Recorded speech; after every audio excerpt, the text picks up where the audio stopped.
I'm going to call this meeting of the Advertising Promotion Commission for May to order. I'm Todd Martin, representing the tourism and hospitality industry and serving as chair of the A&P Commission in 2022. And let's see, I am joined today by Elvis Moya, representing tourism and hospitality, Andrew Presby, who is our commissioner at large, and Chrissy Sanderson, also representing tourism and hospitality. And at this time, I do see that we have a quorum present to conduct business. So, I think the first thing that we need to do in the old business category is review and approve the April minutes, which are included in your packet that was emailed to you and also is provided to you in print at today's table. I move to approve. Seconded. We have a motion by Commissioner Sanderson and a second by Commissioner Presby to approve the April minutes. Are there any objections? Hearing none, the minutes stand approved. And we do recognize that we're joined by Commissioner Bunch, who is representing the Fayetteville City Council. Yes. Next up is a vote that we had the first reading last month on an amendment to the bylaws allowing for virtual meetings and virtual attendance at in-person meetings. This has had its first reading, and I will direct the commissioners to our packet. And under the Fayetteville, Arkansas Advertising and Promotion Commission bylaws, Article 2, the amended sections are highlighted in yellow, Section 3 and Section 4. Section 3, regular meetings. The commission will hold meetings regularly on a consistent day and time, either in person or virtually, notice of which shall be published. The time, place, and method of meetings are subject to change at the discretion of the chair upon published notice. And then Section 4, hybrid meetings. Whenever possible, in-person commission meetings will be made available for virtual attendance. Commissioners should make every effort to be present for in-person meetings. When circumstances prohibit in-person attendance, commissioners may participate virtually as long as their virtual attendance at in-person meetings does not exceed 3 meetings in 1 calendar year. So that is... That was presented in April for the first reading. This is the second reading in May. I guess the first question I would have is, are there any questions or comments? Yes, Yes, ma'am. I do have a question, Todd.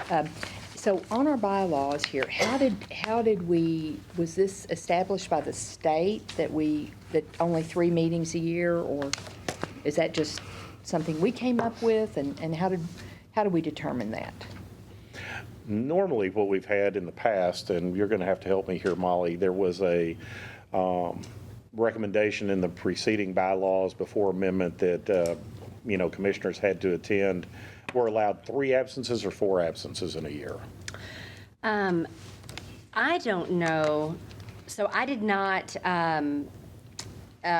remove anything from, when you say, so 2 things. When you say the original bylaws, I can only speak to, I don't know what the original bylaws were. I can only speak to the bylaws that were here when I came into this position, and I have not altered those other than the strike through in the highlights. And I do not believe it addresses, the only thing it addresses regarding absences is in Section 1, or is in Part 1, Section 5, about being absent from 3 consecutive meetings without just cause. I do not know where that language came from. It predates me. Yeah. I don't know. Well, in terms of this, but what I think you were asking was this, the hybrid meetings about does not exceed 3 meetings in a calendar year. That came out of, and Todd can correct me if I'm wrong, a conversation that he and I had where we saw a need to allow virtual attendance, but we did not want it to be the primary means of meeting. And we also recognize the value of being in person. So that the 3 that's in Section 4 under hybrid meetings, I just picked. Okay. Because it was a quarter of the meetings. Yeah. We could certainly change that number. No, I just wondered how you came up with that, because I was on vacation at the last meeting. Right. And I attended a bunch of other city meetings virtually. Yeah. And I would have attended this one had we had that option. Right. So, Well, and I think that, to add to what Molly said too, I think that the other piece was looking at the absences without excuse. It's my hope that offering virtual attendance will eliminate virtually all absences unless there is, something extraordinarily Yeah. out of the ordinary on purpose or in person. now, I have one other question. So, will the technology be, the technology for virtual meetings, I think works very well in City Hall, but a couple of times we've had someone join our meeting here, and the technology just, either their connection or our connection or something did not work quite as well. Is that going to be, are we going to improve that then, or? You are right in that historically, for hybrid meetings here have frankly not gone well. Yeah. However, we have taken steps to upgrade the equipment that we use, and we have tested that out, and I feel like that issue has been resolved, and my staff has assured me that that has been resolved. So I feel confident that we will be able to do it well, where everybody can hear. I do think it'll work well. Okay, great. But that is a very good point. It does, it would work with my shoes. Yeah, that's just what I wanted to ask when I was reading over the agenda, so I know not everybody attends. We've not had a hybrid meeting here since January of '21, have we? Are you asking if the commission The has commission. met hybrid? Or if there have been other meetings. I don't know. I have participated in hybrid meetings here at the town center. I don't know that the commission, I can't recall the last time the commission had a hybrid meeting. You may be correct. I just don't know. And the reason I bring that up is I held a virtual meeting here in the ballroom in January of '21, and we had zero issues. And we were broadcasting out to 300 additional people and had, virtual panels and everything else from that standpoint in the ballroom. And I know with the upgraded internet that was in place then, and I think subsequently it's been improved even beyond that, we had no issues. Okay. The last meeting I attended in this I believe it was in this room. It was in that room. It was earlier this year. Earlier this year, was not quite, and It wasn't- I don't know what it was, but it just, I'm not. but, It was not where it needed to be in terms of our microphone situation. That is, we've resolved that. Okay, good. I think this is a great, great thing to do, and it, I agree with Todd that it will probably take care of a lot of, people that might have to not be able to come down here or something, or would be coming looking like this. So, that's all I have. Any other comments, questions? Okay, well, hearing none, we can proceed to vote then. Or do we, yeah, I guess we can. All those in favor of amending the Advertising Promotion Commission bylaws as designated in Article 2, Section 3 and 4, please say aye. Todd, Yes? now, you did mention first and second readings. Do we need to have a third reading? Okay. Not to my knowledge, but Vince is shaking his head over there, so we're saying no. Just checking, because you know how Kit Williams is when we have our, sorry. Okay. Okay. Thank you. All those in favor say aye. Aye. And opposed? So the amendments pass. Thank you very much. The bylaws will stand amended. Moving on from old business into new business, CEO report. Molly Ron, the floor is Yes. yours. Thank you. I'm going to start doing this every month, just letting you know what to expect in the coming months. June should be a big meeting for us. The forefront of my mind is the budget revision. You can expect to see that then. And Jennifer, do we foresee the audit report happening in June, or do we think that might be July? It will be one of the two. It will be one of the two, so stay tuned. Experience Fayetteville sales. So Tina and Julie have been busy. We had some spectacular weeks and weekends in April with the U.S. Pro Cup and the Garth Brooks concert happening at the same time. We had a nearly 100% we were at nearly 100% capacity in Fayetteville on those nights. And so it was a fantastic, and I know that Chrissy, you and I have spoken, and anecdotally it seems like that was a spectacular weekend for you and from everybody I've heard. So Elvis, I know you had a hand in helping pull that off, and kudos. So yeah, it was a fantastic tourism month. Tina also just got back from the Sports ETA Symposium in Dallas. This was a co-op that we did along with Arkansas Tourism, so it saved us money. We are trying to do that more and more frequently, relying on tagging along with Arkansas Tourism to trade shows to save some of our funds. And she had meetings with over 30 event rights holders to tell them about how wonderful Fayetteville is. 2 conferences we recently secured for next year, the American Society of Landscape Architects, their chapter in the Central States, as well as the Municipal Clerks Regional Meeting will both be here in Fayetteville next year. We also had a meeting just last week. IAVM chapter, Region 6, I believe, so it's the International Association of Venue Managers. They held their event in Fayetteville at the Walton Arts Center, and we got to speak to that group. So it's wonderful to have groups return. I think that was a conference we'd secured for 2020 that had been put off, so it was great to see them all in person. Visitor center attendance, I want to point out and apologize for a typo. Chile. We did not have Chile in the visitor center, but we did have visitors from Chile, the country. So forgive me my misspelling there. But is it a new idea? Are you going to now? Right, and maybe Yeah, that serve Chile, was right? maybe I had chili on the brain. However, it is still tremendous that in April we saw visitors from Alaska, Belgium, Thailand, Nigeria, Italy, Japan, Scotland, the Netherlands. It was great, and that was largely due to the Pro Cup. So it was very exciting. Community engagement, we unfortunately had a rain out and were not able to hold First Thursday in May, though we will be back next week for First Thursday. The theme is In Bloom. We'll be back in June, so we're excited. Please come out to that and join us. It is Bike Month. Hold on just a second, I lost my place for a minute. It is Bike Month, and the programming that Brandon has led, dinner rolls, each Tuesday night during the month of May, we are at a different restaurant organizing a complimentary bike valet, and we have with intent tried to host that at restaurants that we typically do not see a lot of cycling engagement. So our first one was at Noodles, uptown, across from the Mall Avenue Walmart. We've been to Mellow Mushroom.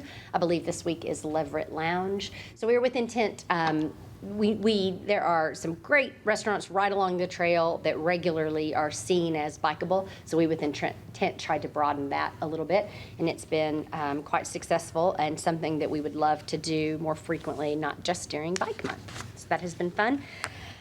Later this week, we will again offer the Bicycle Friendly Business Boot Camp. It will be here at the Town Center, and basically anyone with a business in Fayetteville is welcome to come in and learn how to apply for the Bicycle Friendly Business designation through the American Alliance of Cyclists, or I believe is the organization.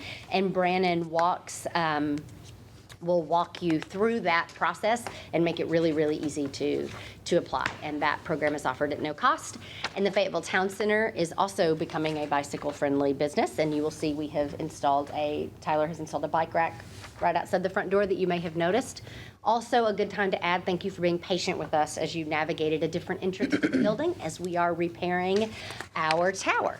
So, very exciting. What time is that? What time is the boot The camp? event? Yep. I don't know. I will find out, and I will email all of the commissioners. Thank you. So you are welcome. Yes. If you are not yet, if you own a business and you are not yet certain if you are a bicycle-friendly business, if you know you're not, or if you're not certain, let me know. We would love to have you at that boot camp. With the exception of you, Mr. Moya, the university designation will be an entirely different. You're in a different category, but we would love to talk to you about that as well. Maybe do something. So it is from 9 to 4. Thank you. Thank you, Tyler. And if you would like to go, please just email me. Okay. Yeah.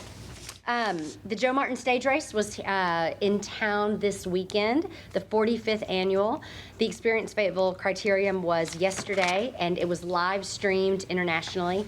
I was out there for much of the day yesterday, and I have to say that the start-finish line was quite an elevated experience from what I've seen in years past. They had a wonderful VIP area, tinted. There was quite a lot of community engagement, and I was really, really pleased to see how it went. And I want to thank Mike Sells with the Sells Agency, who is here in a different capacity. He was working with All Sports Production as a client in their own right to help promote that. And Hazel also ran the media center and just did an excellent job. So I think it was good to see that return. Looking ahead in terms of large-scale cycling events, the USA Triathlon Mountain Bike and Gravel National Championships in 2022 are coming up. And Hazel, do you have the dates on those? I neglected to get that. On the USA Tri and also the Gravel National Championship. I realized that the date, but that has been announced, so, and it is here later this summer. So if you look at just the first quarter of 2022 in Fayetteville, we had professional cyclocross, professional mountain bike, just this weekend professional road, and then now within a month we will have had professional gravel. So that's 4 different disciplines of professional international level cycling events that Fayetteville has hosted just in the first half of the year.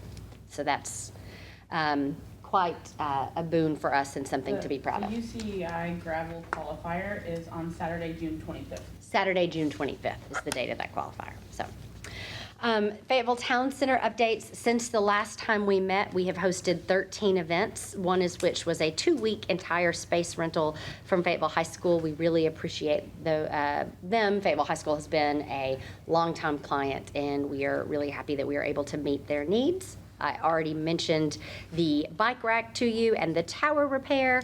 In another piece of exciting news, we have been working with Peter Nierengarten, the city's sustainability director, to take part in the city's energy savings performance contract.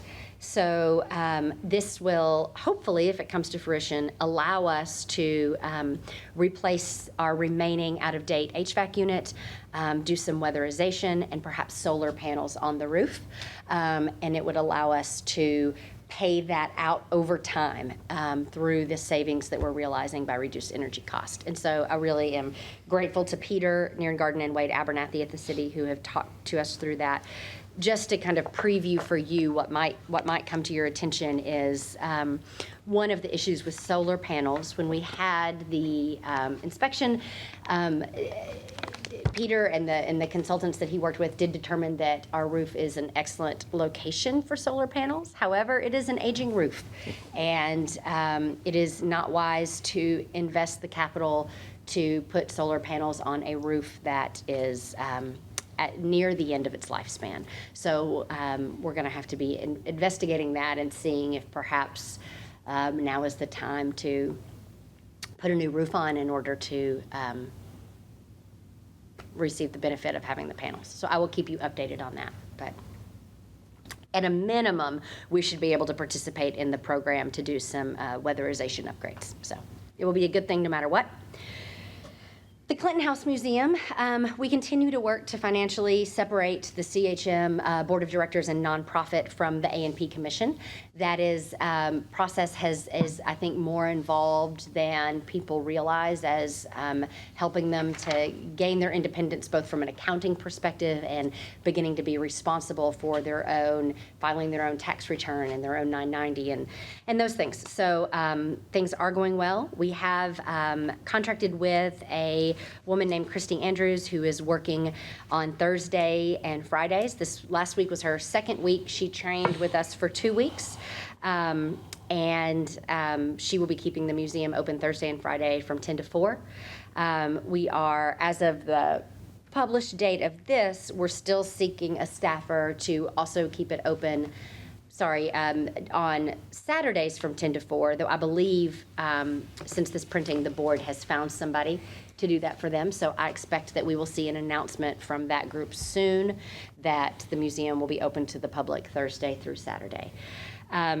The biggest news is that their board president and myself and Stacy Hurst, who's the leader of the Arkansas Department of Parks, Tourism, and Heritage, had a meeting with the university last month, and the university has agreed to relieve the Clinton House Museum of its rent obligations through year-end 2023. So that is a savings in just this year, just in 2022, a savings of $11,200 out of our budget.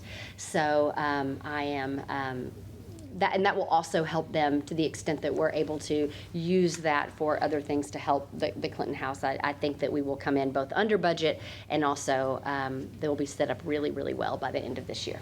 Oh, pardon me. Molly, for Timeout. the soft openings, did they give a number of how many came through?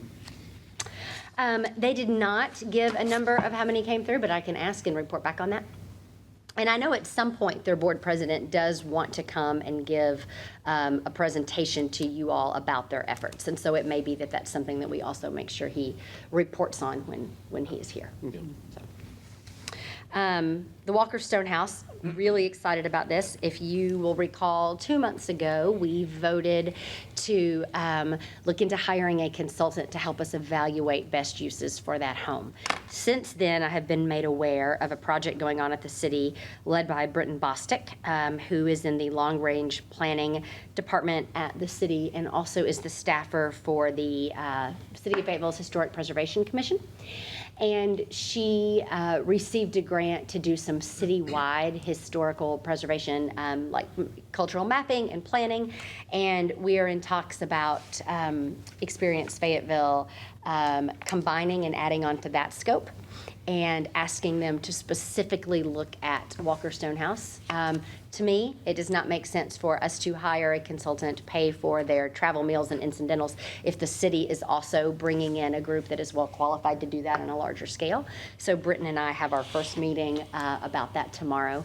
I've spoken to the mayor's office, and the chief of staff is very supportive of us connecting with the city. And so hopefully that will save us some money in hiring a consultant and also create some efficiencies with what's going on at the city too. We were at 70% occupancy in April 2022, up 11% over April of last year. Year to date, we are up 6% in lodging, so we had 57% occupancy.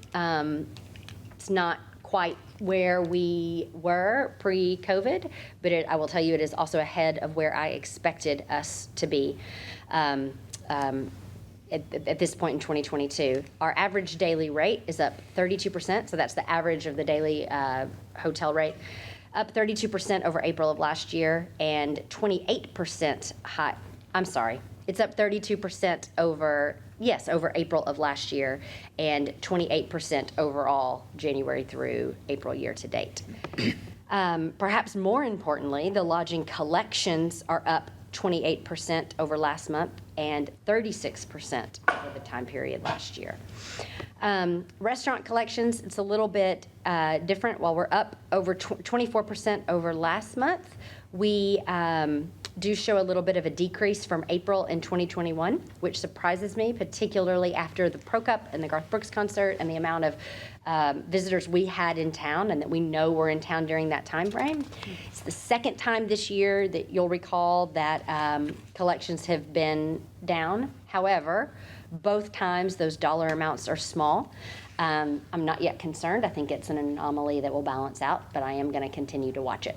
So, but I did just want to let you know that. Yes, sir? Do we have any way of knowing if that is because of late payments, missed payments? I mean, is there a way to look at it to understand are, specific restaurants paying consistently and maybe there's, some that have, for whatever reason, missed the deadline and it's not calculated in, or is that a decrease at all?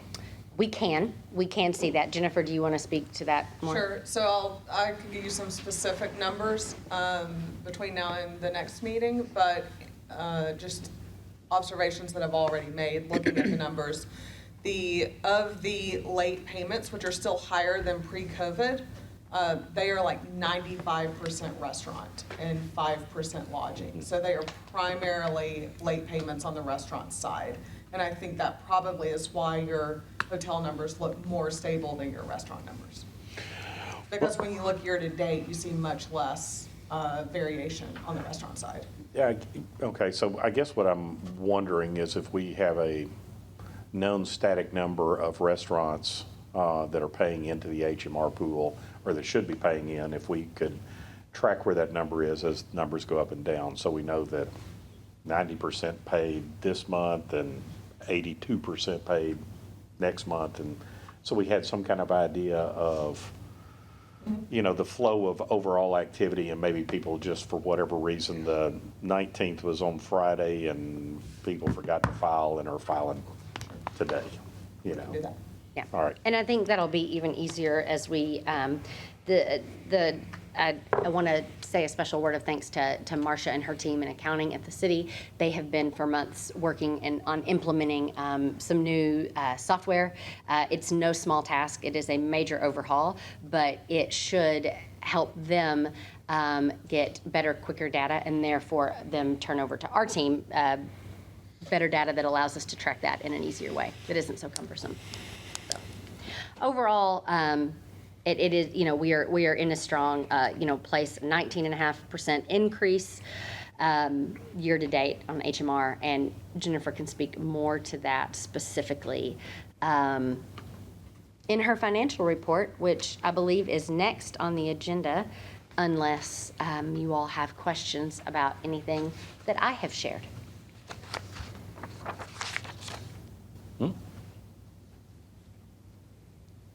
Great. Jennifer, financial report. Okay, so, in your packet, you have April financials, that includes the P&L and balance sheet. At the end of April, the budget target is 33%. And you will see on our financial reports, on the revenue side, total revenue is just over $1.5 million. And we are 2% behind target. On the expense side, total expenditures are $1.2 million, and we are at 26%, so we're 7% below the spending target. So a very healthy financial position. Overall, operating net income is $283,000 year to date, which is a little bit higher than last month. So on the revenue side also, I want to point out that 2% is about $90,000 for the year. And you will notice I think it's on the report that's included, it's not too detailed. Yep. Grants, other revenue is $86,000, and that's grant funds that we have not received yet. That is the bulk of the reason why we're reporting low on the revenue side. So we're actually right on target. And if you look at our HMR revenue seasonally adjusted, we're actually 2% ahead of target. So we're doing quite well. The other shortfall on the revenue side is on the town center revenue is still below targets, as you can see on, I think it's the third page of the financial reports. They're at $120,000 year to date. So they're at about 24%. And you'll notice their expenditures are still tracking low, although as they're starting to staff up for future events, we're starting to see that shift a little bit. And so we just want to keep an eye on that. On the balance sheet, you'll note cash and investments together are about $4.5 million at the end of April, which is great. So that's what's liquid. That's why I always combine those two together in a report. That's what's available to us should we need it. And then everything stays pretty much the same on the asset side. You'll notice unearned revenue, and I know I say this every month, but I like to keep saying it for anyone new that might be listening. Unearned revenue is all of that business that has been booked at the town center, but the event hasn't happened yet. So it's future events, and that's sitting at about $150,000. So everything else pretty much stays the same, and I'd be happy to answer any questions or dig a little deeper if you're interested in it. One thing that I want to point out, thank you, Jennifer, and she mentioned it, that the reason that the revenue is the 2% short is that grant revenue that isn't realized, and it mentions this, you can see on the P&L, but just so that you all are aware, that is two things. That is, we are in our final year of the grant from the Walton Family Foundation that paid for a portion of the salary of our Director of Cycling Tourism. So they paid for 75, 50, 25% of that individual's salary respectively in decreasing amounts for 3 years. And so we do not yet have our reimbursement for that 25% in this year. And then the other is for the Dixon Street Art Court, which the operating funds for that have not yet all arrived, which is not concerning because, I mean, that is as planned. That is not out of the ordinary, as we have not yet, the art court has not yet opened. So those are those two things.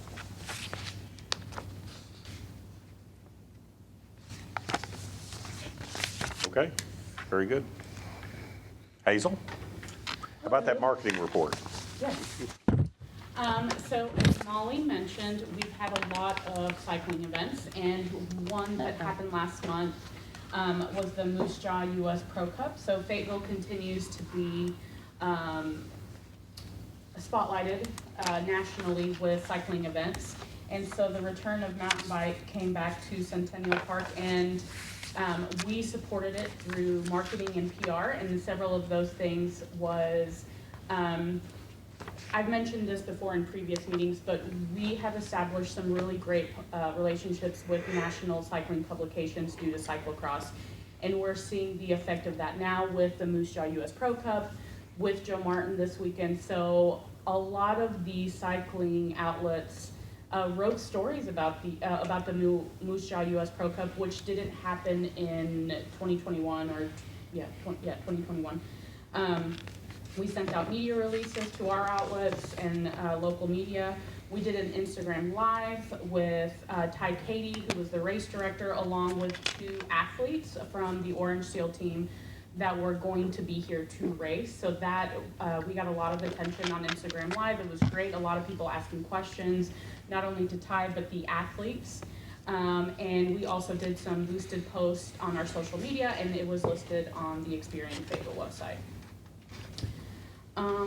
Wanted to say, today we actually are working on sending these art files. We have, I think I've mentioned the Pocket Visitor's Guide in previous meetings, but we are shifting a little bit, maybe shifting is not the right word.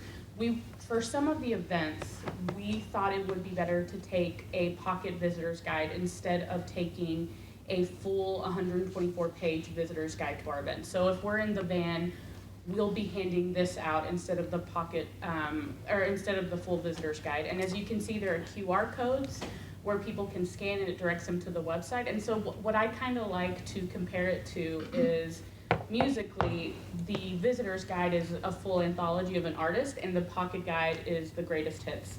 So, and it leads people to the website for more information. So, go ahead. Oh, no, and it's small scale, so Yeah. it's closer in size to if you've seen our Ale Trail passports. That's more of the, and we've done this for great reasons, but another just very practical reason that I do want to make you all aware of so you can keep it in mind when you see our budget revision. Printing costs have more than doubled. Publications that, for us to print something that might have been $6,000 a year or 2 years ago is $14,000. So, yeah. So it's I mean, at some point, we're going to get to paper. I mean, it's just, it's like we're living in an age where, like, the QR code that has this, that could be your platform in. Yeah. You don't necessarily have to print it. It's almost been, it's almost cost prohibitive in some. I would almost, honestly, if someone asks for a physical copy, then hand it out. And that is what we are. We do Like, realize. not give it out, but it's like with water in California, like, they don't give you water unless you well, ask for it. It's just really interesting because I think a lot of DMOs are facing that challenge right now because not only costs are up, but there's also a paper shortage. Yeah. And so it's been interesting to watch. We also want to, and like you said about on demand, we also want to be sensitive to the fact that oftentimes, people would call and say, "Man, I have 600 visitors guides to take to the university," and so we always want to be helpful. We want to provide information, but we also want to ask, does your audience really want this? Is this really something that you want? Because at some point we have to look at our ROI on. If you're just looking for something to fill a bag, we want to. I mean, even if you go to a single page versus, Yeah. Sure. Right. So. And we've been doing that a lot. Okay. Also, working at events, we'll create a graphic, Ashley will create a graphic, and we'll just put a QR code, and it will send it to either Yeah. the visitor's guide or the website. Yeah. I mean, you could put the QR code on Banny and just Yeah. people. I mean, but that's what's happening. It's like people know what to do with this now. We finally gotten to a place where QR codes are actually They made it come used. Yeah, they're Yeah. actually being used. So a lot of people now see that and they know exactly what to do with it. Yeah. And speaking of Vanny, so our, we've had the van, we showed you all the reels last month, and now we're starting to activate Vanny. We are focusing, since this is Vanny's first year, we're focusing on activating it in Northwest Arkansas and Arkansas just to create an awareness. We are working on doing a ride-along interview, including, highlighting the intent usage of Vanny. It's already been activated at local events. The Moose Jaw US Pro Cup, which was the first one at Centennial Park, that worked out great. We're gonna activate it at First Thursday, and then this weekend, it was at the Joe Martin Stage Race, right in front of the Experience Fayetteville Visitor Center, and it actually got international coverage, because it was on the Experience Fayetteville corner, and so Vanny was right there. So it's just really interesting. And then on Saturday, it was at the Kids Crit at Bond Stadium. So it's been activated several times since we got it back. And just to be the continue with my practical asides, the other thing is that in events to where we typically might have had to, seek contract labor to come and help staff a tent or a booth, we're saving a little bit of money in that regard as well, because we can park the van there, and that can be our visibility. So, yes. Oops. There. And then some reporting on social media, just month over month. Our Facebook page is doing really well as far as reach and visits. Not as many new followers, which we kind of expected with Facebook, but our total followers is still over 36,000. Instagram is down a little bit. Page reach is down 29%, and page visits down 1%. We did not gain as many followers as we have, but it's still a very strong platform for Experience Fayetteville with over 58,000 followers. That's honestly one of the larger DMO's Instagram pages in the state of Arkansas, so we're pretty proud of that. And website referrals from social accounts for 9% of all web traffic, and total referrals is up 163% from social media. Which to me is what I would rather see. I mean, what that says to me is that the people that are engaging with our content on social are being driven back to the website. That's up 163%. And that's what we want. We want them to go to our website and see things.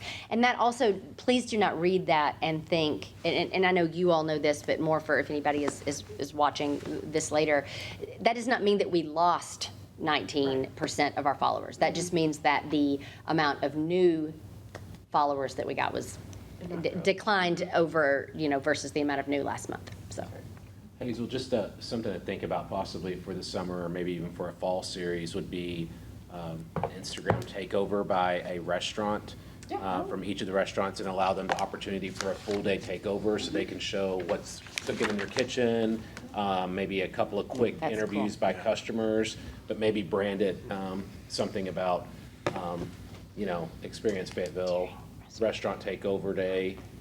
Maybe it's a weekly series or something that might give people that ordinarily wouldn't go into a certain restaurant the opportunity to see what they're cooking up on the grill and, how it's served. So I think there should be something really cool with that. that's cool. It's a great idea. I like that. Are we doing anything with the super regionals with Vanny? We had talked, may I answer? Do you mind if, so we had explored the idea of being at Baumwalker during National Travel and Tourism Week, and I believe that was Ole Miss was in town. I believe that was University of Mississippi, and we had looked at being there, and it's. It is not cost prohibitive, but it was quite expensive to have Vanny parked at Baum, and I just don't know that. I think there is a time for that, but I think that that's something that we're going to, the opportunities for us to spend that are going to be few and far between, and so I think it's something that we're going to have to do when we've budgeted for it in advance, because we did look at being at Baum, and it's just pricey to Well, I park was there. thinking about Bogle. Yeah, I was thinking about Bogle. Yeah. This weekend. Softball. Oh, got it. I'm so sorry. You're right. Never mind. I would, have we looked specifically about prices at Bogle? I apologize. I was thinking baseball and not. We have not received specific costs for Bogle, but I'm going to assume that there is a cost affiliated for setting up the van at Bogle, the same way at Baum. There will certainly be a cost, but we will ask what that cost is, and I would love to be there. We do have some other things planned for our softball team. And forgive me, I don't know why I had baseball on the brain. I just completely Well, we got that too misunderstood that coming up. question. Yeah, well, I know. I just but we can look into the cost of it being at Bogle. We have really enjoyed our engagement with Razorback Athletics. It's been great, but it is one of the most expensive pieces of content that we buy. It just is. So. Okay. And then just an update on Adara and Buxton, which are our research platforms. Adara, we are looking to, I've been working very closely with Tina, our VP of Sales, in broadening our view on the way we think about motorcycling.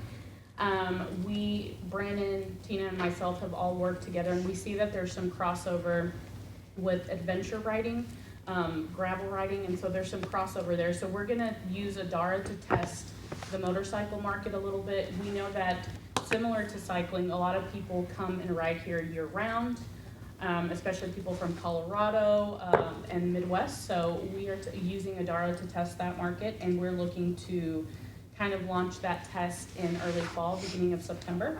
And then on Buxton, we have a team training actually this Friday to get the ball rolling. And Molly and I will get together to to select those geos. And yeah, everything is good and moving forward with those two platforms. To play into that, at the same time as we have this new data coming in from Adara and Buxton, we also have our weekly Smith Travel Research Report, so our weekly STAR report. In the past, we have only had the monthly report, which can tell you the average daily rate and the percent occupancy our hotels are at over a given month. Now we can do that by the week, so we can look specifically at a week and tell you what that occupancy percentage was. So when there are big week-long events in Fayetteville, we can compare them to the week before. That's very exciting to be able to do. So this information that you gave us earlier, is that the average daily rate? Does that come from that? That comes from that, and that was when we still had that is broken down just over a month. By next month's meeting, I'll be able to have it by week. But yes, that is exactly where that information comes from, is from the STAR report. Okay. And with that, I'm going to turn it over to Mike. Hi, everybody. So, talking about, okay, well, we're going to send people to the website. We're going to send people to the website. So, one thing, and I don't know how much time y'all spend on the Experience Fayetteville website, but if you do, you will have noticed in the last month and a half, 2 months, some redesign happening. And so, when we launched this website, I believe third quarter 2017, we went with the blogging approach because we know how beneficial that is for driving SEO. So if you have too much static content on your website, Google and the search engines will push you down because they think, well, there's nothing new going on there. Why should I send somebody to your website? Even if they're searching for things to do in Fayetteville, they'll start showing you Yelp instead of Experience Fayetteville if your content is too static. That original approach worked really well. It's not up on the screen, so I'm gonna read you just a real quick data point. In 2017, organic traffic to the Experience Fayetteville website made up 36% of all site traffic. The 85,000 visitors got to the website in 2017 through organic search. In 2021, it went from 36% to 57%, and it went from 85,000 to 181,000 visitors to the website from organic. So that strategy worked, but several months ago, Molly and Hazel were looking at us going, guys, the website is really frustrating us because everything's built on blog articles. If somebody goes and wants to find out something about I think the one you kept referring to as the Walton Arts Center, it's hard to find. So you had to do a search to go find an article about the Walton Arts Center. Well, and if that article hadn't been updated in 12 months, then there was an article about the Walton Arts Center, but it was old, and maybe it wasn't relevant maybe it didn't give you a good overview of what the Walton Arts Center was. So what we're instituting now is a redesign that mixes blog articles with anchor content or evergreen content. And so over on the picture on the right, you see the orange bars, those are our accordions. Mm-hmm. And so there is a lot of anchor content now that you can get to find out about something without having to just go find a specific article. But there are still blog articles, and now that Experience Fayetteville has a full-time content specialist who, by the way, is phenomenal. If y'all haven't met Jerica, she's great. She's our marketing coordinator. And she does a lot of content, and her ability to create that content in-house has been a game changer. So what you see there, the event calendar is brand new, and within the first month it became the 5th most visited page on the website. And then our main sections of sleep, eat, and experience, you'll see those year-over-year increases. And visitors guide online views went up 36%. We're not exactly sure why. We're having to kind of dive into the data to see how'd they get there, based upon their activity once they got onto the site. Any questions about that? Comments or thoughts or opinions? Do you have a breakdown of desktop versus mobile? Desktop versus mobile, Oh, that yes, traffic? it's Pretty much all mobile? I'm going on memory, but it's over 60% mobile. Okay. Yeah. Yeah, because I think what you guys did is you built it more mobile-centric, which I know a lot of more companies are going mobile only and just being like, we're kind of done with desktop. The other thing is, with the social content and the calendar, that stuff that's going to constantly change. That's the stuff that you guys can have new on the page almost every day. Exactly. So putting a focus on that, because especially if people are creating it and doing it for you, and just aggregating that, that will keep something, fresh and new on the page, which will be nice. Right. And, if I couldn't show you the whole page, but down below the accordions in this anchor section for each of those main sections, there's blog articles. Yeah. So it is going to continue to be constantly updated. Yeah, because as a page. As a page, yeah. Are you guys pulling in your social posts and putting them on the home page? Yes. Yes. Okay. Because that's the stuff people are doing for you. Right. So you don't have to Yeah. make that content. That's just kind of deputizing people to do it for you. Do we pull in just our social posts, the ones that we post on our channel, or do we pull in like hashtag, or mentions? Just ours. Just would- from our feed? Okay. I mean, I'd look into hashtags, Yeah. right? Because if people are going and posting, or even doing a geo of people who are posting, and especially during Light of the Ozarks, you're going to get content every day of people. I think one of the worries I have had, and I'm glad and I don't want to go Yeah, down we the can rabbit talk about hole that. too much, but one of the worries that I have had with doing a website, and maybe it's unfound, you all are the marketing experts, but my concern is we get calls regularly of like, well, why are you sponsoring this? Or why are you participating in this? And so many people on social media will use the hashtag Experience Fayetteville, or they'll tag us, and they'll tag us in, realtors that have open houses will tag us, and people that have garage sales in Springdale will tag us, and it's because they want, that visibility. Right. But what I'm worried about is if we're pulling all those social media pages into our website, does someone go to the website and think that we Yeah, are? and there needs and maybe that's a. there needs to be some curation, Right. but we can set that up. I mean, Okay. every brand deals with that on a Okay. daily basis, right? Okay. Because people are taking your hashtags. I mean, what we don't have is when people take it and do something super negative, right? So Right. Right. we don't have that problem that like a lot of major brands do if they do something bad. But the joy of, or the benefit of this is people are creating this content, and you can take advantage of that and have the new, fresh I'm content. glad you said that. I need Yeah. to be more open-minded about that, I think. Yeah, and we I'm can always find just we can cautious find a by nature, balance. and Yeah, so- we can find a balance of what makes sense, but that way you've got armies of people who love this place who are posting about it. Might as well take advantage of what they're doing. That's cool. Yeah. Thank you. So, yeah. Cool. Okay. More, is there, oh, there. Yeah, current projects the sales agency is working on with Molly Hazel, the team, is we are continuing the website development, especially working on the Eat section right now. As you can imagine, the Eat section is a beast. And so that, we launched the redesign before we solved the Eat section. And then Van, or Vanny, as we like to call it, our Vanny PR plan activation. We are working on a new leisure travel advertising campaign. It's about to go into production soon. Photo shoots, when you're marketing a destination, you always have to have fresh images and fresh video.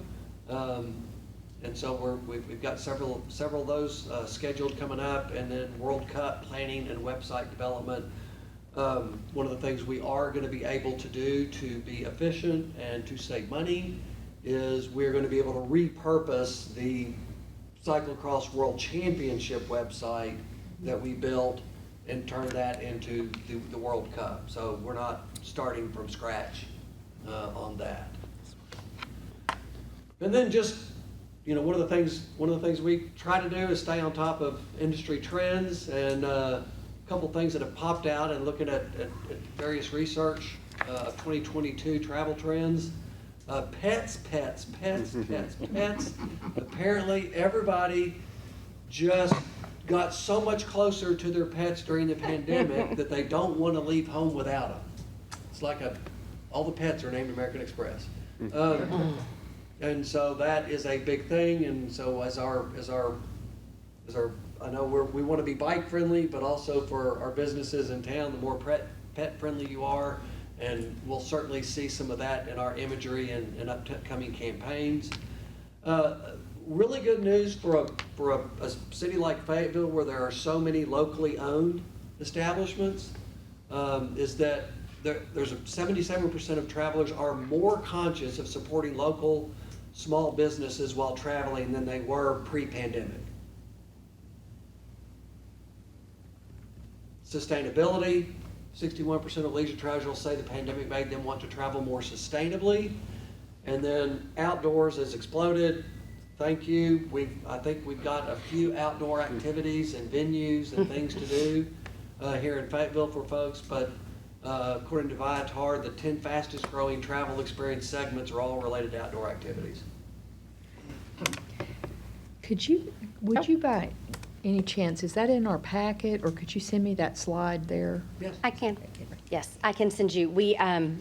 These are often so big to email that I have to do a Dropbox, but I can reduce the size and send this whole PDF. Just, this whole packet. this one would work. Okay, Just this one great. here would work. Okay. And thank you for the opportunity. Yeah, thank you, Mike.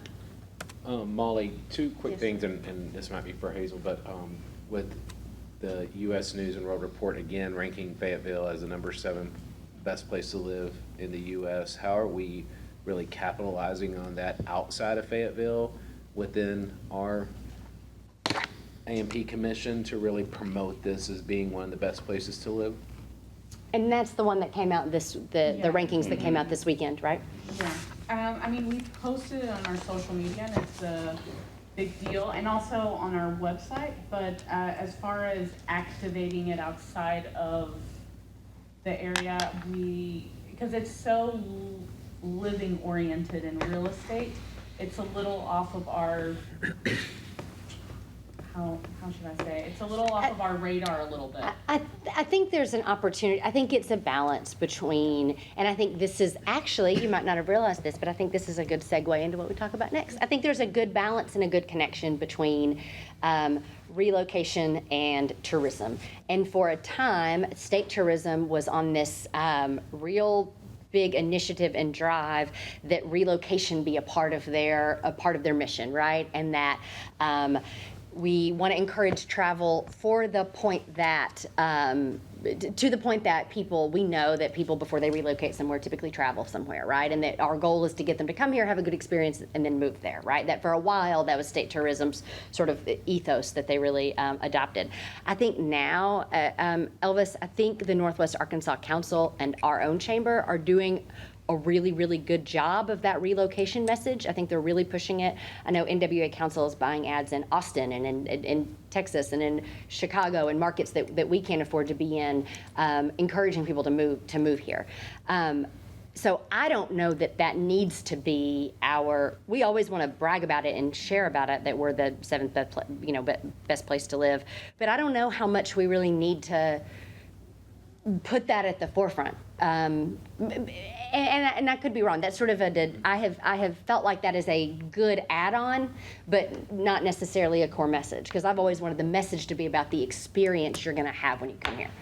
But again, as with I've already learned something new today with being more open to bringing in the social media content. Maybe I need to be more. It's a proof point, It's the balance of you make it a proof point or the thing you want to talk about, and the other thing I was thinking about too, because of outside with Vanny, if the Razorbacks get to Omaha, would we want to ever go to that kind of event? Yes. Yeah. I mean, I guess that's it. Well, let me rephrase that. Do you have are you offering? Well, no, I'm saying if we were going to 5. spend the money, not take it away from him, right? I'd rather go somewhere outside of the region with Vanny. I feel like that's a bigger impact than, people around here see Vanny. There's local pride, but yeah. Oh, Super regional, the softball World Series is in Oklahoma City. Oh, that's fantastic. I would love for you to have a meeting with Hazel and I about that and about how we can. Because it'd be like them cheering on the team, right? Like they came to come cheer on the team. It's like, those old high school things where they used to have a convoy. Mm-hmm. You have Vanny lead a convoy, people out to the game. That's awesome. I like it. Yeah, so I think sorry, get a little off track there. But that may not have answered. That may not have answered your question about you. I know that I have seen in the past, I don't know if it's athletics too, but the university as a whole really, really adopt and that message and really promote it. We did a banner together with you all a couple years ago, and we're absolutely open to doing something like that again. So one of the things that we do within athletics is really promote that as a recruiting tool to allow for parents to see that their students are coming to basically live for 4 years in the best place to live is in the SEC. So we utilize that messaging within the new NWA visitor's guide as, be a part of this experience. And our spin is come visit Fayetteville and find out why it's so great and why it's in the top 10. Yeah. That's good. That's good. Good thought. Okay. Thank you. Good questions. Thank you. The final item on our agenda is a vote on the downtown initiative. A recommendation to allocate $100,000 to hire a director of downtown initiatives in association with Downtown Fayetteville Coalition. Molly, you want to talk to us about that? I do. I am so very excited to talk to you about this. And Chrissy, are you our longest serving commissioner at this point, or is it Todd? I think it's No, you. it's you. Oh, it's her. Yeah, it's Chrissy. Either way, so you may remember it. But so when I began in this role nearly 6 years ago now, one of the things that we talked about early on was how Fayetteville did not have a downtown association, and I will spare you all the looking 10 years back, though Mark knows it, I'm sure far better than I do, and that's, your ward that you represent that we're talking about. But I feel that Fayetteville needs a strong downtown association. We, as Experience Fayetteville, have done a lot of that work, of those initiatives and those programs that I think are really typically done by a downtown association. And we've done them and helped lead them because it's the right thing to do, and we care about our city. Sometimes they're not exactly in our wheelhouse of tourism. And so this conversation has been a little bit of it's evolved. We've had it many times with downtown stakeholders over the past 5 and 6 years. And more recently with the group formerly known as the Dixon Street Merchants. They have now rebranded and expanded their reach beyond just Dixon Street and are looking to encompass the whole downtown and are now going by the Fayetteville Downtown Coalition. And I see how hard, as volunteers and business owners with day jobs and night jobs, they are working to try to establish a thriving organization. And I think it is deserving of full-time professional staff. The dilemma here is you have one of those classic chicken and egg scenarios where I don't know how you're going to build a new organization without having a staff person, and I don't know how you're going to hire a staff person if you don't have an organization from which to hire them to lead. And so our idea with my team and what we've been talking about is if we could incubate a position, an experienced Fayetteville staff line. The Director of Downtown Initiatives, by the way, is a working title. I don't want you all to be hung up on that as the official title for this person, but somebody whose job it is to build and start a standalone nonprofit downtown organization for which they will then ultimately be employed. There are examples of this kind of relationship. For example, just two of them off the top of my head. CASH, the Regional Arts Organization, began as a staff position at the Northwest Arkansas Council and then became now a regional standalone nonprofit that has various sources of both earned and contributed revenue. The Ozark Outdoor Foundation began as we worked with them, you'll recall, for the Cyclocross World Championship. They began as one staff person working for Runway Group that now has their own nonprofit.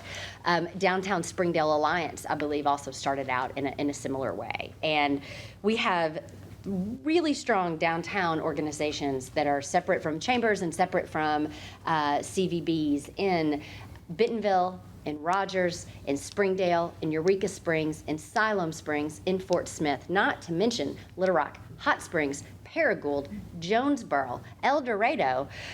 We are one of the only cities, certainly the only city of the first class in the state of Arkansas that does not have one, and it's time. It's past time. And I think we have an opportunity to really take a leadership role in this by committing funds to hiring this person. But, and I promise I'm going to stop talking and let you all ask questions and give me feedback. But I think it's really critical. You'll see in here that I don't think we should go it alone. I don't think it should be our responsibility to shoulder, completely.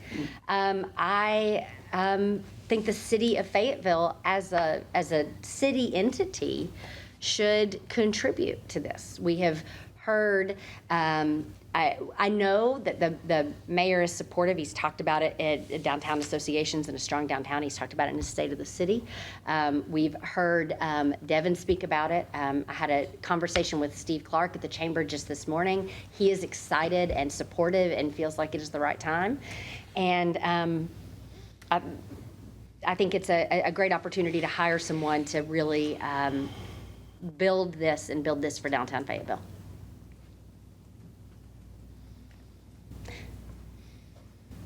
I can keep going, or you may have.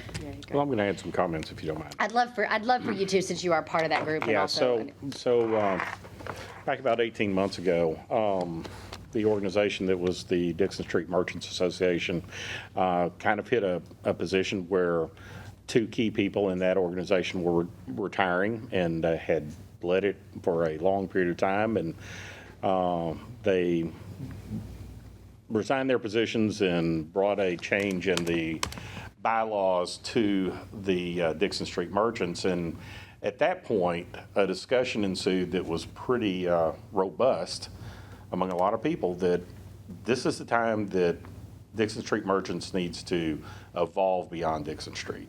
And of cultural arts corridor, the square, Block Street, all the associated businesses surrounding the Middle District area. You know, we've got a very strong downtown that is more than just Dixon Street. And so there was a vote to establish a temporary board, a transitional board, to get to a downtown association that could really, you know, be more encompassing of all the areas within the downtown and look at everything from a big picture standpoint. And so that's what was done. A lot of the key learnings that came out of that very quickly were that, as Molly said, everybody had day jobs, and to really be effective and recruit and do the things that were needed to be done, there just wasn't enough time in the day.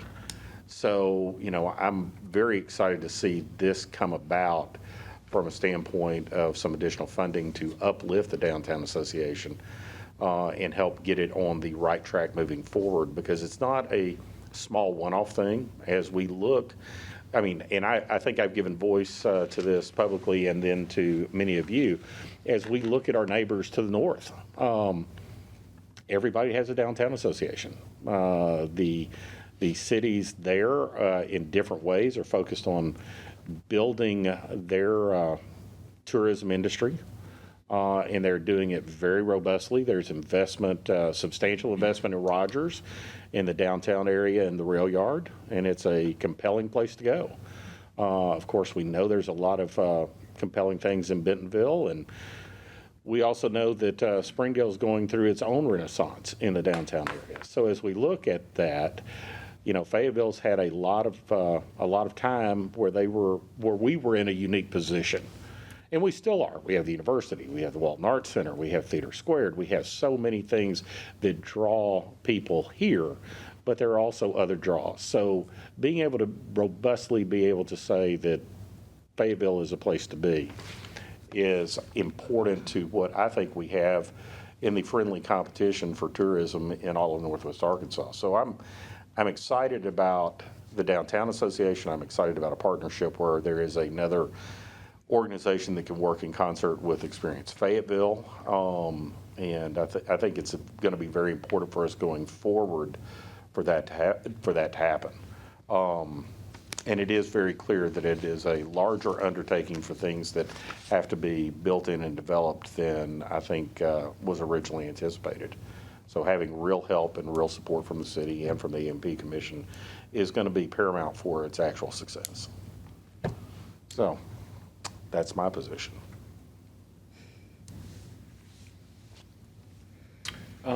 Molly, real quick, a couple of questions. How many merchants are a part of what we consider to be downtown? I know we mentioned Dixon, Block. Are we considering this area part of the downtown? How many merchants are a part of that? And then would this position under Experience Fayetteville be similar to a report that Hazel would give? Now we would also have somebody provide a downtown report, which would include, you know, the state of downtown, how, you know, the monthly information, economic and market data in comparison to some of our other, I guess, other cities that are in this Northwest Arkansas area. And then to add on to that, has the city made the actual commitment at this time to take this on? Got it. Those are all great questions, and I'm going to try. I can take part one if you don't mind. Okay. You may be able to add to. Sure. Well, I want to be careful and just say, do you mind if I go and then let you? Sure. You go ahead. No, you go ahead. Geographically, the current new bylaws of the Downtown Fayetteville Coalition would identify boundaries for regular membership in the coalition to being Maple Street to the north, let's see, School Archibald Yell down through that way to the east, or College School Archibald Yell to the east.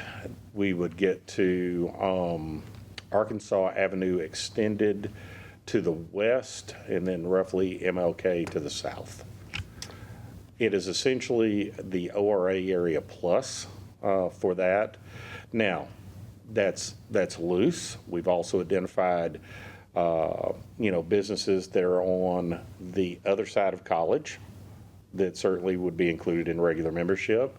And the current coalition bylaws would provide that any merchant could be also an associate affiliated member of the Downtown Fayetteville Coalition regardless. So for instance, Mockingbird could be a member at a lower rate as the bylaws currently stand.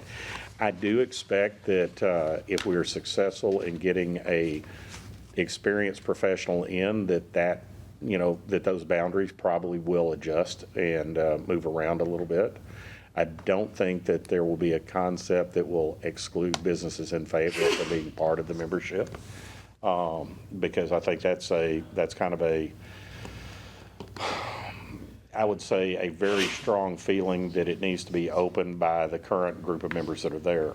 Now, in that area, I think Molly has to probably be the one that can really tell you the merchant size. I'm going to say it's over 200. We currently have 30 on the books with Dixon Street as active members, and another 29 have been recruited in so far outside of Dixon Street, but that's with a lot of one-to-one contact and not an extremely hard and active push forward just from a lack of time.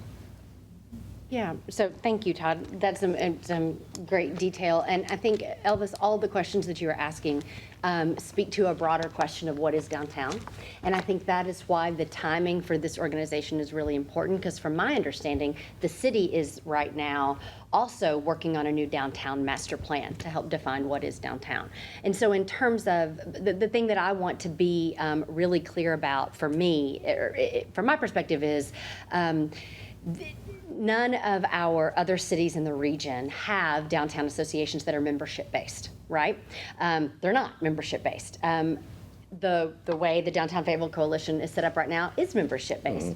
I am not the best suited person to make a determination on whether that makes sense for them or does not. But if we could get somebody in with experience who has a history in working with groups like this, I think that's one of the questions that they're going to address, and they're going to have to address that with the downtown stakeholders. Also, the couple of other things that you asked about, would we get a monthly report like we do for marketing regarding downtown?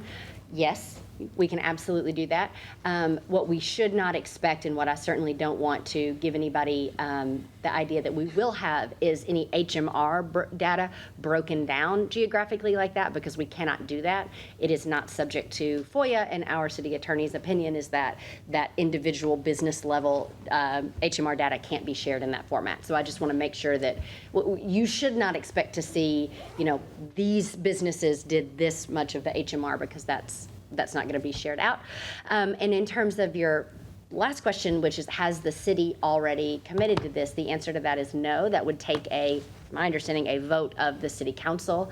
And my hope is that is something that we would ask for, that would be included in next year's budget cycle if the powers that be at the city are so inclined to do that. But no. So I wanted to show that we had skin in the game before formally approaching the city with an ask. So if we were to vote on this, just as is, for the opportunity to, or the, I guess it would be to vote to present to the city the idea of hiring for? No, we're actually voting for, to create a position and fund that position at Experience Fayetteville. At Experience Fayetteville, only if the city, No. I think it's The city funding is extra. So if they, approach the city later, but we're voting to create the position out of the A&P Commission budget at Experience Fayetteville. So the position will be created. would it be for up to 3 years? I think I can help, and I Yeah. think I understand where the confusion is coming in. So we would not be asking for the city permission, for permission to hire this position. We would be hiring this position. It is a commitment that I want to go on the record and state that I am going to advocate that we fund for 3 years. However, for us to renew in year 2, so let's assume that we are able to hire someone on July 1. Just picked that date. That's a full year, of a full 12 months of funding that I want to be able to have for that person. Before we commit, to year 2 and to year 3. Forgive me for my making my PowerPoint go away. Before we commit to subsequent years, I want to see that there has also been commitment from the city and from other stakeholders. So that is a risk. But you all should want to see that too. If we are, the way I look at that is if we are, several months into this and we don't have other key partners and our city hasn't seen value, we shouldn't want to continue to fund it. Yeah, it's ultimately trying to show the value back, and then if the value's shown, then everyone should be like, yep, here you go, you've shown that this thing is. Because I think the concern I have is, it's another thing, and not saying it goes this way, where we're kind of going into something that's not necessarily in our mission, and then it's just something that we are now responsible for that isn't necessarily part of our mission, and it gets to another situation like that. Not saying it would, but, I mean, I'm okay with like 1 year, see how it goes, and if we don't see the value, then we reassess. Yes. Well, except I do see that it's in the mission. And because one of the things as we look at advertising and promotion, at least from my perspective, is really and truly looking and seeing that we need more advertising and promotion of Fayetteville. We need more advertising and promotion about our downtown area versus the other downtown areas. Okay, And so that's it's almost why like I a see it. subcommittee or sub-person of Experience Fayetteville that's just focused on downtown. That's probably not exactly the way I would word it, but yes, I can see that it could be described that way too. Okay. And in coordination with all of the local businesses that are Yeah. downtown. So it's really more, It's like a hybrid kind of I role. look at it as a public-private partnership. Okay, Okay? Yep. In between all of the individually owned businesses that are in the geography or larger than that, however that ends up ultimately be structured, and then with a public, a public presence there, at least in the interim to get started. Now, keep in mind, the long-term plan is that we're standing up an Yes. organization that takes off and moves on its own. Yeah. Now, of course, if it does fail, it fails, and, we tried and Yep. it didn't work. It's hard for me to see something like this failing when we're talking about the magnitude of the size to get it stood Yeah. up. And literally, Andrew, in my estimation of what we've seen over the last several months, there's desire, there's understanding, there's support. What there's not is volunteer time to actually do the things No, that I need to see. be. Not only volunteer time, but I would say expertise on establishing the right association, Yep. getting the tax pieces right, 501c3, 501c6, making all of those decisions internally to make sure that the organization is built right from the start.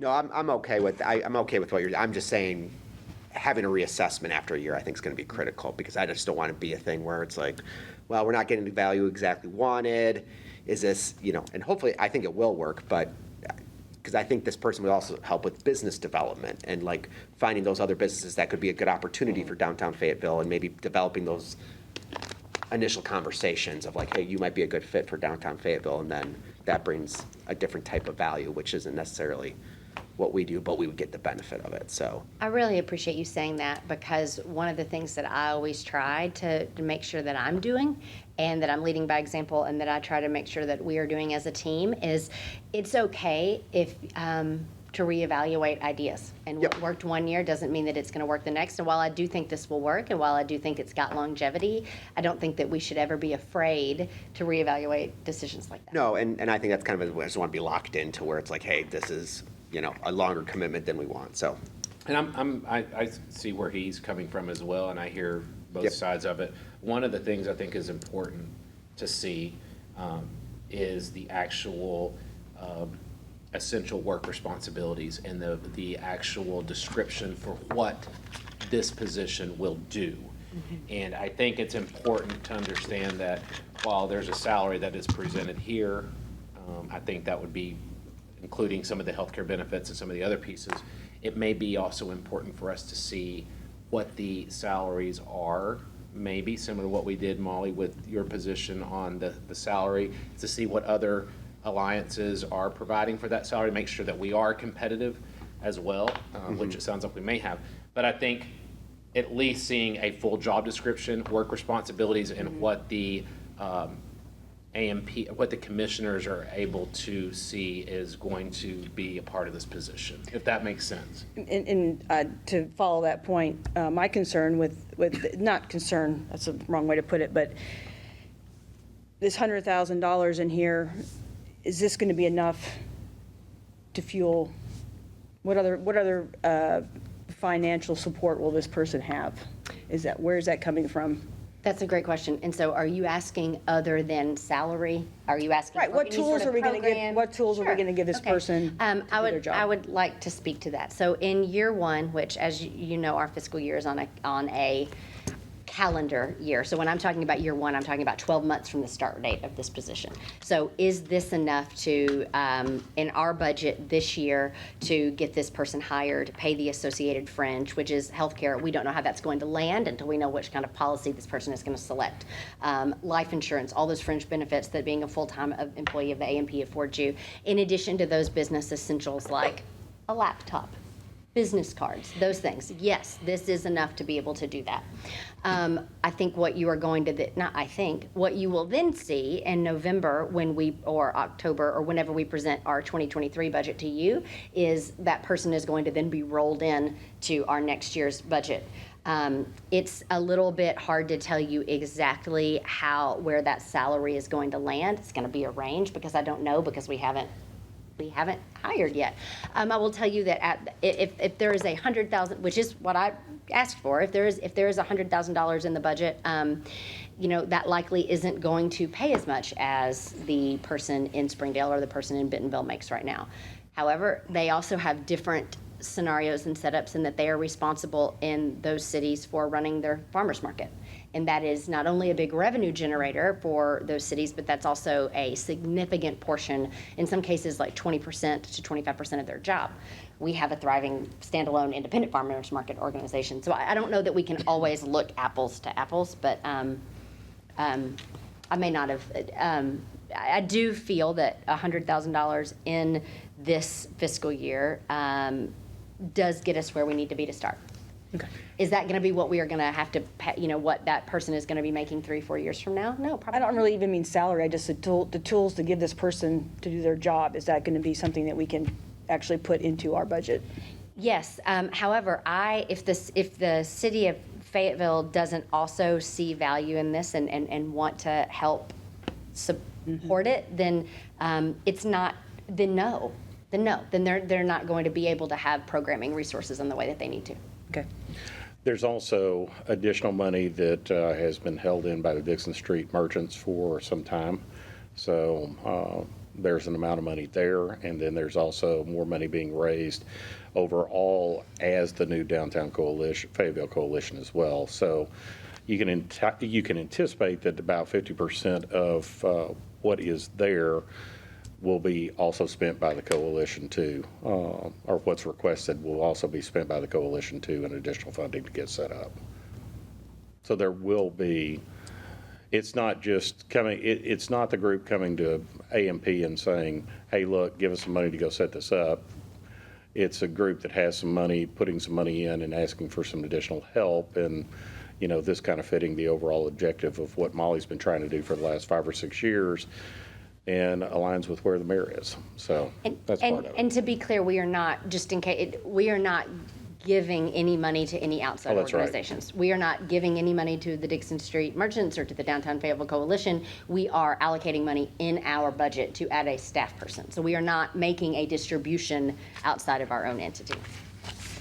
Mark, I think I cut you off when you were about to make a. Well, no. I'm sorry. I'm just trying to think, if it goes to city council, what we're going to be faced with. And I know the first thing will be, well, then why isn't there a midtown person? Right. Why isn't there an uptown person? Why isn't there a southtown person? Because we have to look at the broad impact. Now, I like this. It's my ward. I'm going to say go for it. But do you see? Oh, yeah, Yeah, I do too. because it's not my ward. Yeah. But yeah, I do So see we're going to that. have But- to have some good arguments and some good presentation. I can take But- that. Well, maybe it's. You're going- Why don't you take it first and then I'll take it? Well, I don't know that you were done speaking. I mean, You're going to have, the argument's going to have to be really strong and well thought out, and budget is coming up It is. we start working on it in July. Yeah. You know, so just. Right.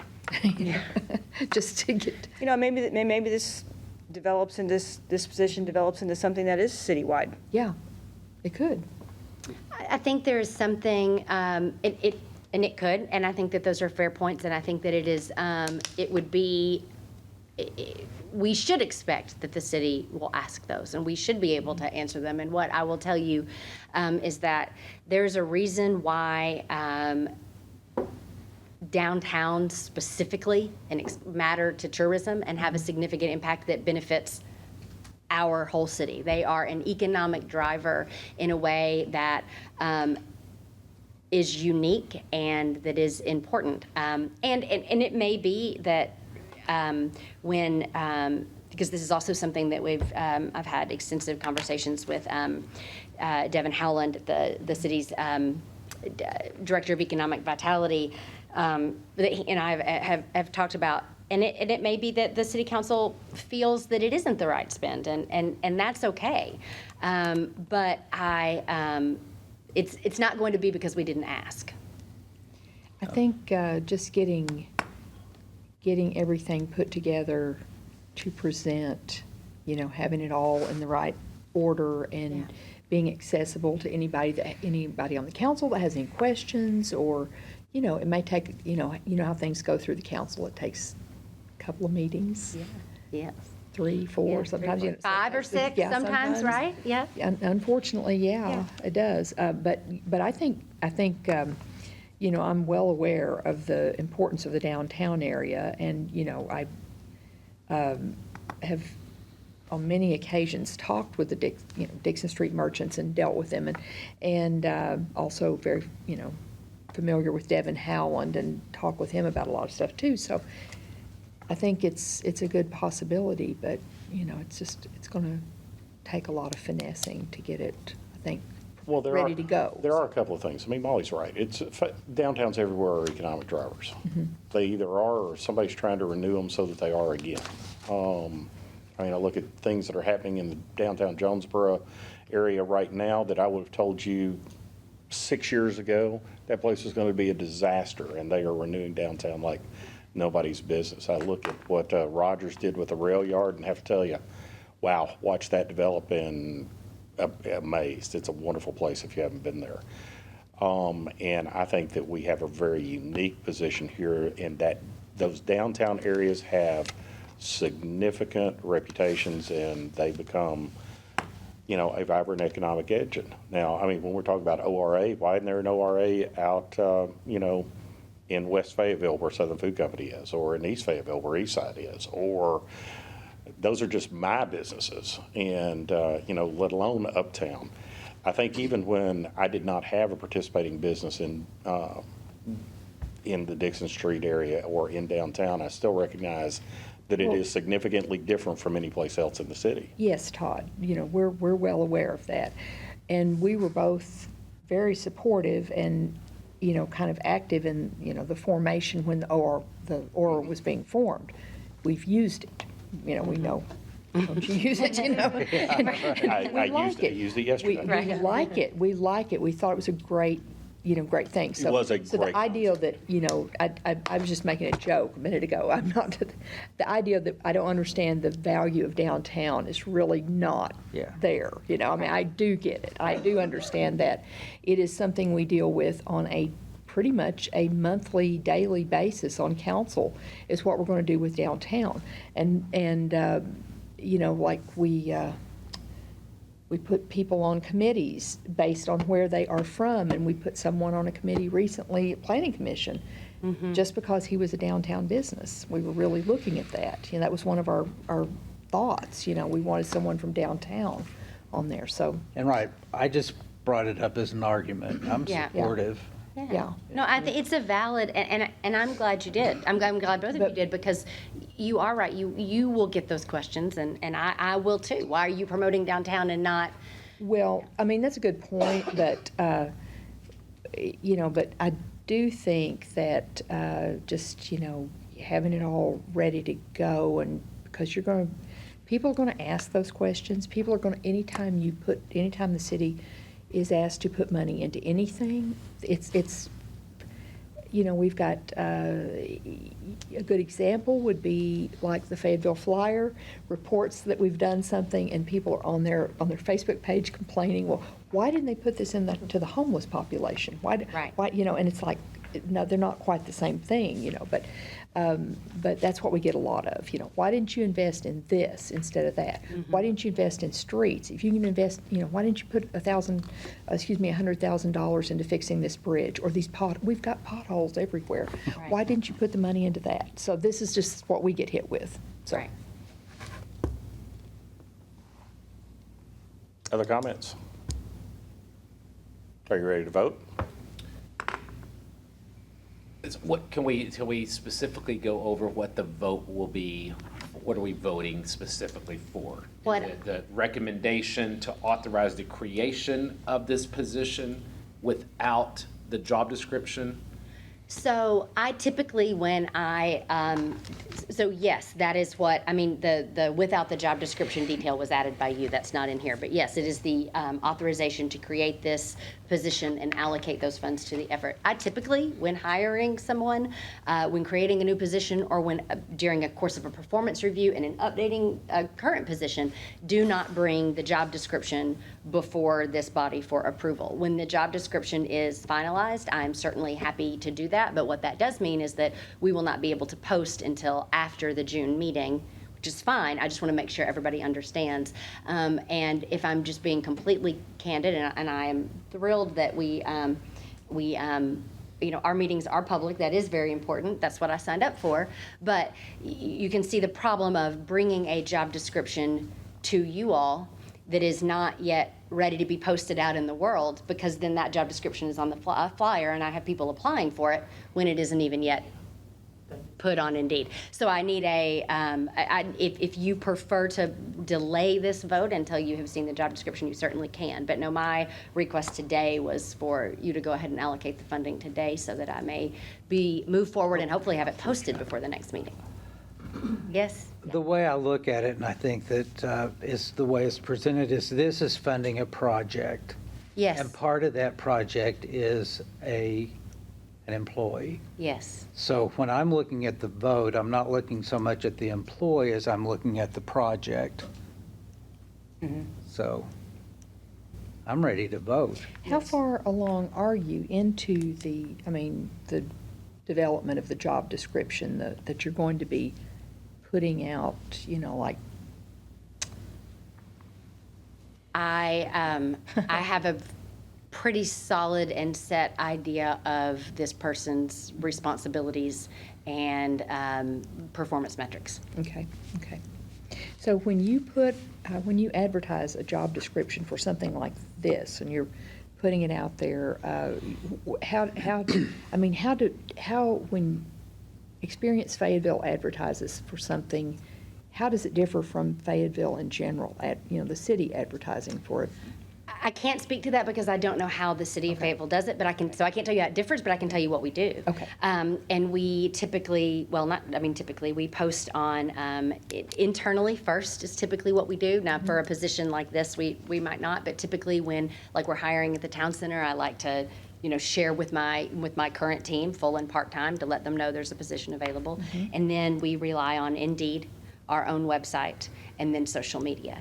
For a highly specific and specialized position, like when we hired Jennifer's position, we contracted with CFO by Design, a consulting firm, to lead that search. We outsourced that to lead that search for us and to find someone with that skill set. But we don't typically do that for most jobs, and I don't foresee at this point needing to do that. We might have to go that route if we don't have qualified candidates, but I think that we would simply by Indeed and other local job boards. And there is an International Association of Downtown Associations. Okay. They are based in Washington, D.C., and I would want to post on their portal as well. Forgive me. Okay. And so once let's say we vote on this, we're allocating funding for the project. How once you get your applications in, who looks at the applications? Who helps make the decision on the applications? Is that done internally? Is it part of our job, or?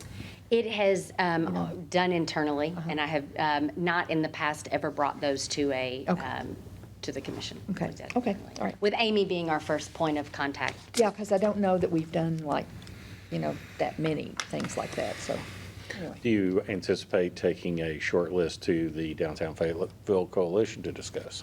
I would like to put together an informal hiring committee, yes, and I would love to have a stakeholder and input from, typically, we did this when we hired for Tyler's job, any job that is going to have a high level of community engagement. I always like to get interviews from non-staff. So for example, if it was like when I'll just pick on Tyler, when hiring Tyler, I wanted him to be interviewed not just by me and my team, but on the team at the town center that he was going to be supervising, but also neighboring businesses and stakeholders that work with the town center on a regular basis, trusted vendors that we typically interact with. And so I think that that's always a wise idea.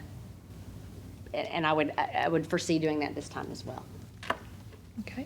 That's- Molly, and Todd has a little bit of experience on this. Is Downtown Initiatives the name that you really want to stick with, or is it more of a downtown partnership development position? Is it a strategic initiatives? Is it project initiatives? Like, what does that? And I still go back to what is the overall mission and what is the overall with this partnership, what are we wanting this position to do? Right, so the overall goal is to found and establish an independent downtown organization.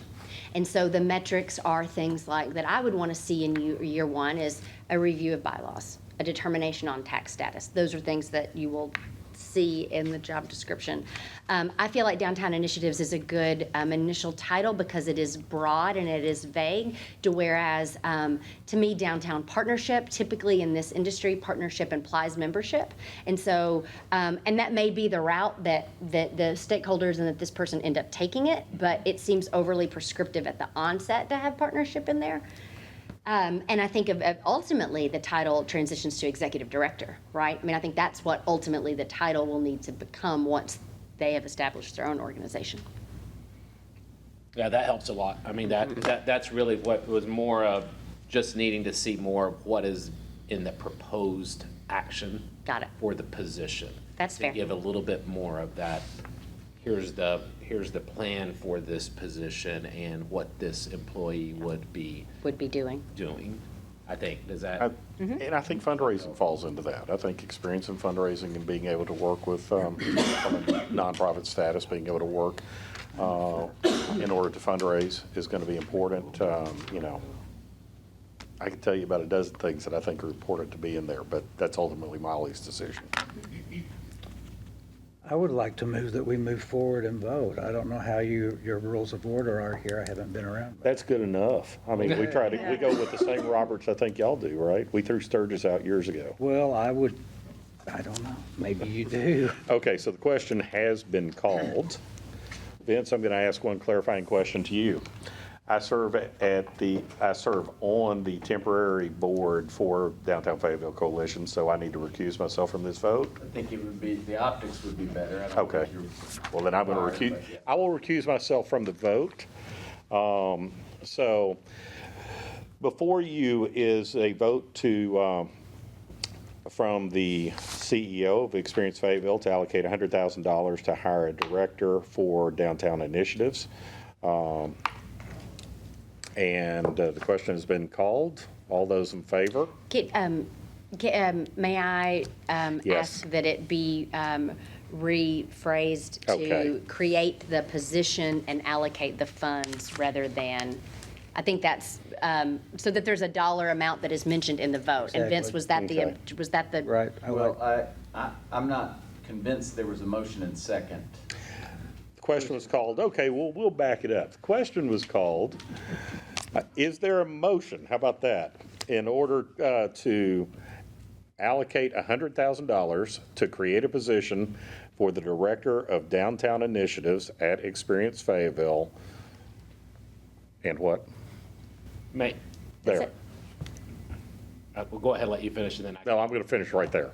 To create the position, allocate $100,000 and create the position for Director of Downtown to Initiative. fund the position for 1 year with intent to renew funding at the same levels in year 2 and 3, contingent upon additional financial support by the city of Fayetteville.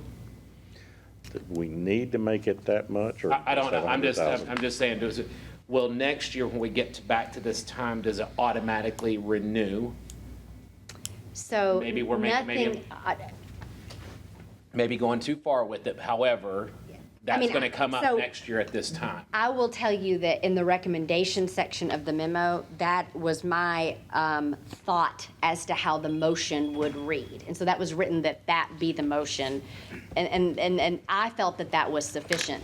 I want to be really careful that I'm not advising you. I mean, I feel like I serve at the pleasure of the commission, and if you want to make a different motion that is more detailed, that is absolutely your right. Okay, so you're saying that you looked at the proposed action as the motion? No, I'm saying that in the memo, The at the bottom, Okay, got it. Recommendation. where it Got says it, I got it. recommendation. So moved. I felt like this was sufficient. That is, however, your prerogative. Well, I so moved. But let's go ahead and, this is specific enough to get it done with the money and what it is, and general enough that there is an opportunity to let it develop organically. So the motion is that the A&P Commission authorize the creation of the Director of Downtown Initiatives position and allocate $100,000 to the effort. Is there a second? I second. Okay, motion by Commissioner Kenyon, second by Commissioner Sanderson. We will do a roll call vote. How about that? Commissioner Sanderson, Aye. Commissioner Moya, Aye. Commissioner Presby, I, Commissioner Bunch, Aye. Commissioner Kenyon. Aye. The vote passes unanimously. Thank you, everyone, for that. Good discussion. Thank you. Okay, we are at the end of our agenda. If there's nothing further, I am going to entertain a motion to adjourn. So moved. Second. It has been moved by Commissioner Kenyon and seconded by Commissioner Sanderson. All those in favor? Aye. Aye. Opposed? No. We are adjourned. Thank you, everyone.